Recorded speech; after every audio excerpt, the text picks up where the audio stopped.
What's up guys? Maganda ang panahon ngayon kaya dinala ko po kayo dito. Alam niyo po ba kung saan? Ito po yung historic place na malapit po sa amin at dito ko po kayo dadalhin.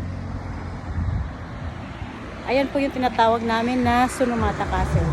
Ibig sabihin po yan po yung according po sa history, ito po ay natatag ng in a one night lang, kaya ano po ito, one night castle ang tawag nila po dito. Ayan guys, nandito na tayo. Doon po tayo galing. Diyan tayo galing guys.